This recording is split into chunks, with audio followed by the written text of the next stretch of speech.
Hello बच्चों, स्वागत है एक और मोस्ट इम्पॉर्टेंट वीडियो में। ये वीडियो बेटा चैप्टर थर्ड का रहेगा और इसमें सभी इम्पॉर्टेंट क्वेश्चन मैंने कराए हुए हैं। क्लास ट्वेल्थ फिजिक्स के चैप्टर नंबर थर्ड के सभी इम्पॉर्टेंट क्वेश्चन इसी वीडियो में रहेंगे और इस वीडियो से एक भी पॉइंट या टॉपिक बाहर नहीं जाएगा। इससे रिक्वेस्ट है कि आप वीडियो को ध्यान से कॉन्सेंट्रेट के साथ में समझेंगे और नोट करते हुए चलेंगे। ठीक है बेटा, तो आइए शुरुआत करते हैं, ज़्यादा समय नहीं लेंगे। एक और रिक्वेस्ट है कि आपने इससे पहले चैप्टर और दूसरे चैप्टर की वीडियो नहीं देखी तो जरूर देख लेना, क्योंकि इसमें से बहुत कुछ आपको एग्जाम में मिलेगा। ठीक है, चलिए शुरुआत करते हैं।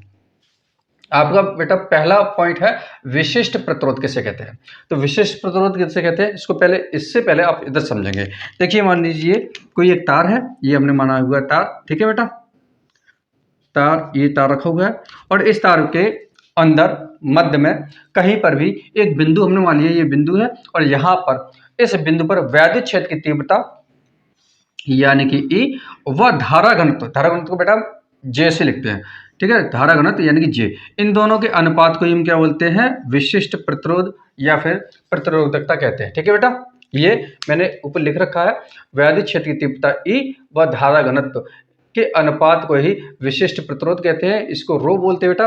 ठीक है, रो कैसे बनाना है, जैसे पी बनता है ना, पी, और पी में ये वाली जो लाइन है इसको हम थोड़ा कुछ ऐसे कर देंगे। ठीक है, इस तरीके से। ठीक, इसको रो बोलते हैं और रो का मतलब होता है कि ये विशिष्ट प्रतिरोध या फिर प्रतिरोधकता है। ठीक है बेटा, अब यहाँ मैंने जो लिखा वो समझेंगे।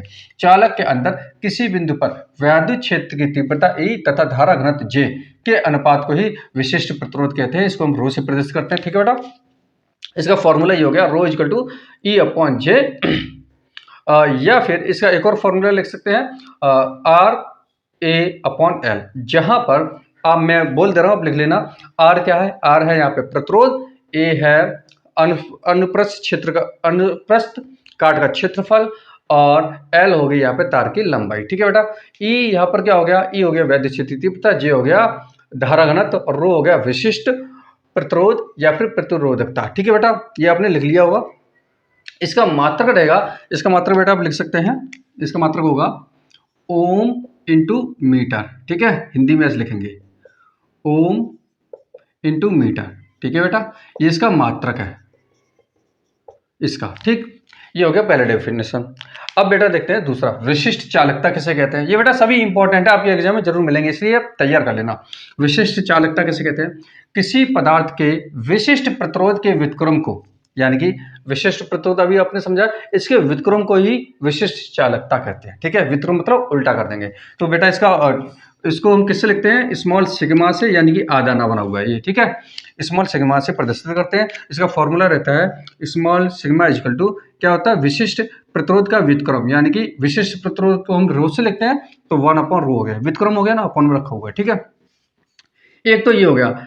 इसका दूसरा क्या बनाएंगे, देखो 1 अपॉन क्या है, रो, तो हम क्या कर रहे हैं, 1 अपॉन रो के फॉर्मूला क्या है, ये ई अपॉन जी।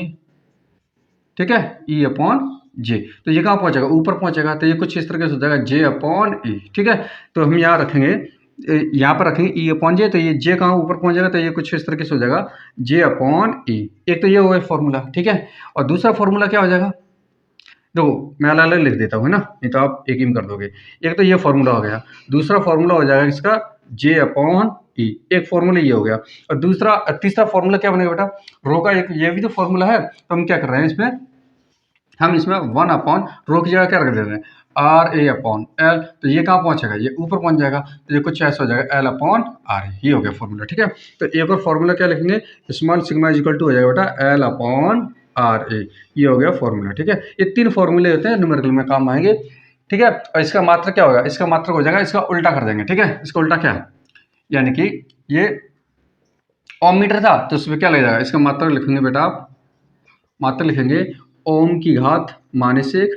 ठीक है, बट्टे में है ना, इसलिए तो ओम इनवर्स और मीटर इनवर्स, ये इसका मात्रक हो जाएगा बेटा। ठीक है, उम्मीद है आपको यहाँ तक अच्छे समझ में आ गया होगा। आप स्क्रीनशॉट ले लीजिए, इसके बाद देखते हैं दूसरा पॉइंट।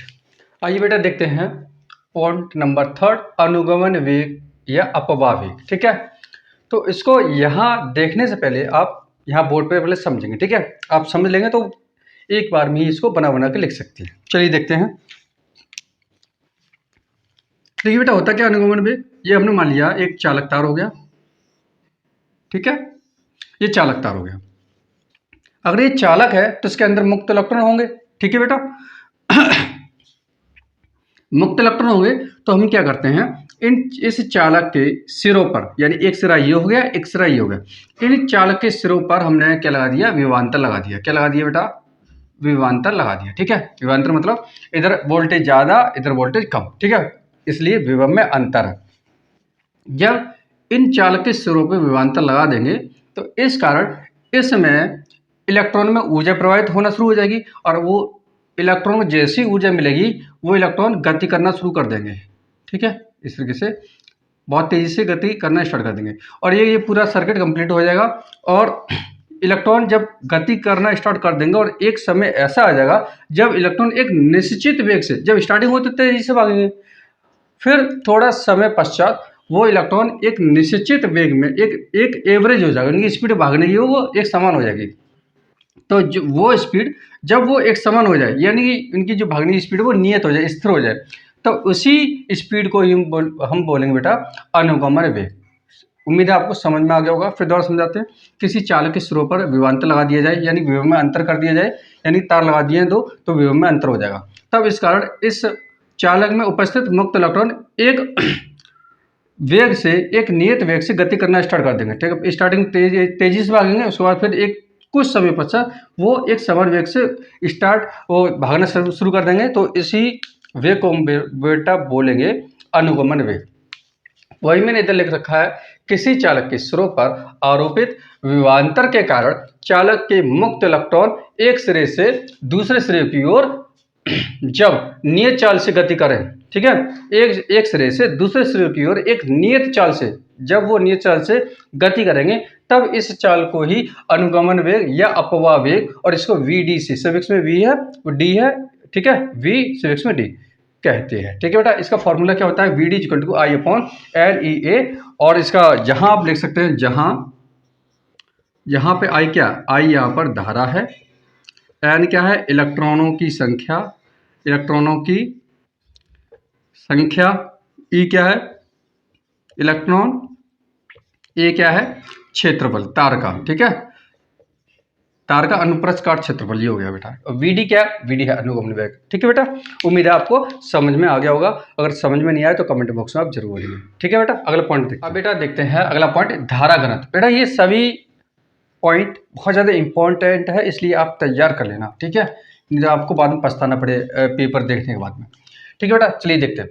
आपका अगला डेफिनेशन है धारा घनत्व, किसी चालक के सिरों के एकांक क्षेत्रफल से अविलंबवत गुजरने वाली धारा को धारा घनत्व कहते हैं, ठीक है बेटा।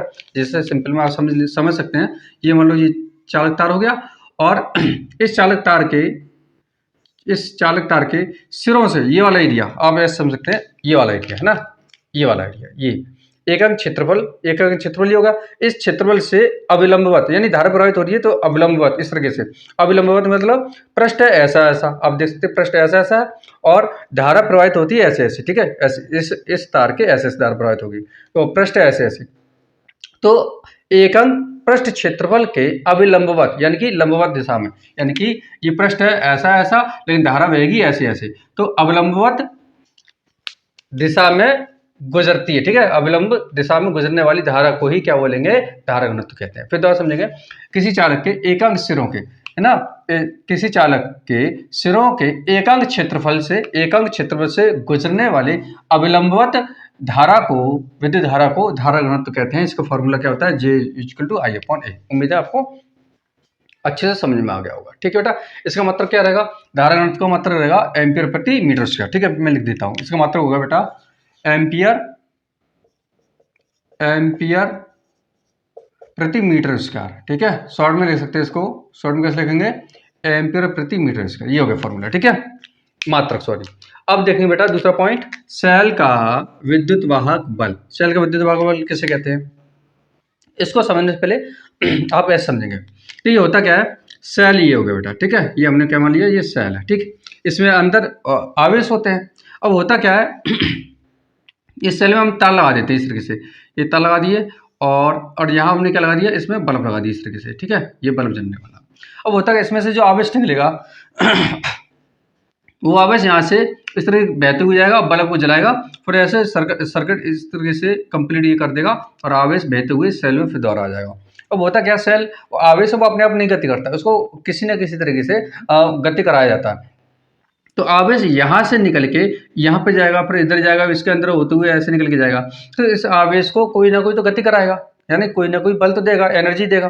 तो वो एनर्जी कहाँ से मिलेगी, खुद आवेश से मिलेगा। कुछ आवेश नष्ट हो जाएंगे, ऊर्जा अपनी और दूसरे आवेश को दे देंगे तो वो गति करना स्टार्ट कर देंगे। ठीक है बेटा, अब देखिए समझेंगे।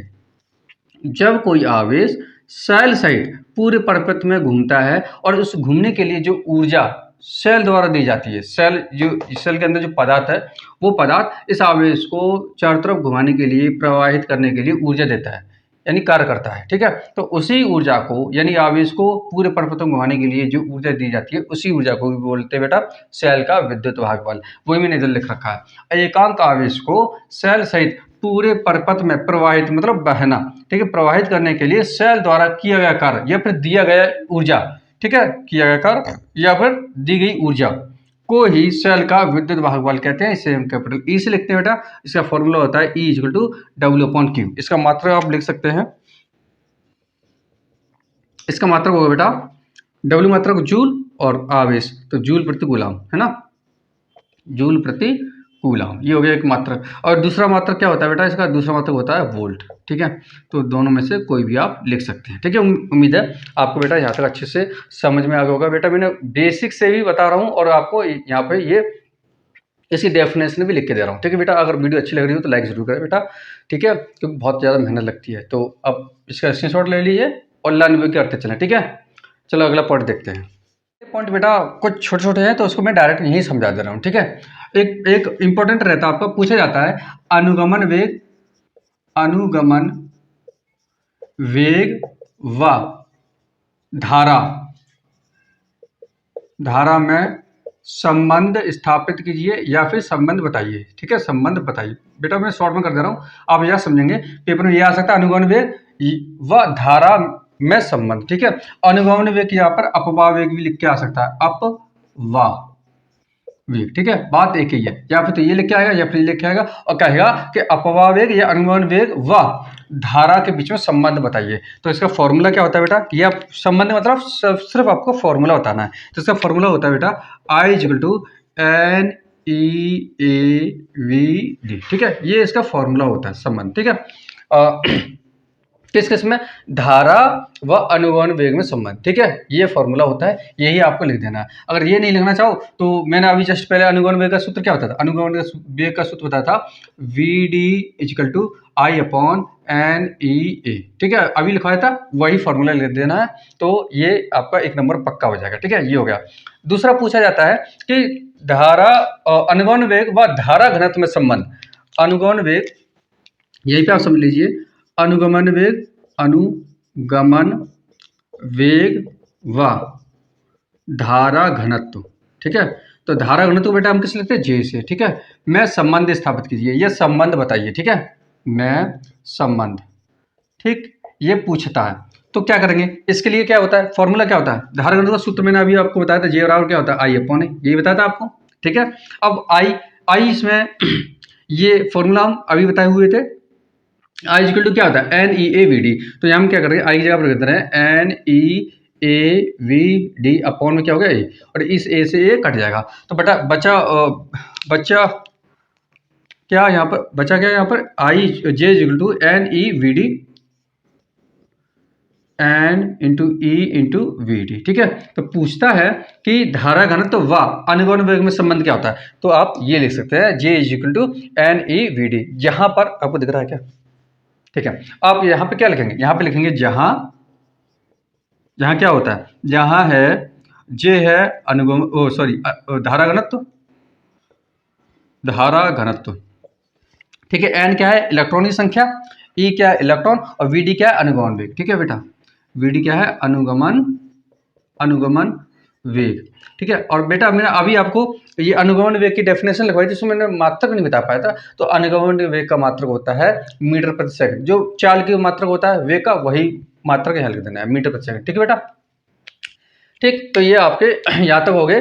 ठीक है। अब एक और धारा वैसे इंपॉर्टेंट नहीं है, मैंने आपको वो लिखवाया नहीं है, मैं बोल देता हूँ फिर भी आप लिख सकते हैं। धारा का फॉर्मूला अगर पूछे, वो धारा का डेफिनेशन अगर पूछे तो लिख सकते हैं आप, किसी चालक में आवेश की बहने की दर को ही धारा वैद्युत धारा कहते हैं। ठीक है बेटा, फिर दोबारा बोल रहे हैं, किसी चालक में आवेश के बहने की दर को ही वैद्युत धारा कहते हैं। और इसका फॉर्मूला क्या होता है? इसका फॉर्मूला होता है I equal to Q upon T, ये फॉर्मूला होता है। एक तो ये होता है और दूसरा क्या होता है?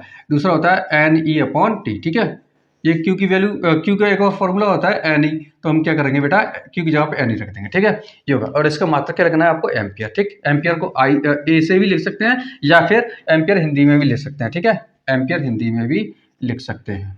ठीक, ये हो गया बेटा। इस चैप्टर के में जितने भी इंपॉर्टेंट पॉइंट थे मैंने सब करा दिए, और उम्मीद है आपको वीडियो बहुत अच्छी लगेगी। और अगर अच्छी लगे तो लाइक करके दोस्तों के साथ शेयर जरूर करें बेटा। ठीक है, और इसमें फिर मिलते हैं नेक्स्ट 4th चैप्टर में, जो कि इसमें जितने भी इंपॉर्टेंट रहेंगे सब करा देंगे। ठीक है बेटा, तो तब तक के लिए दीजिए इजाजत, और अपना प्यार मुझ पर बनाए रखना। अच्छे लगे तो शेयर जरूर करें बेटा। ठीक है बेटा, मिलते हैं नेक्स्ट वीडियो में। जय हिंद, जय भारत।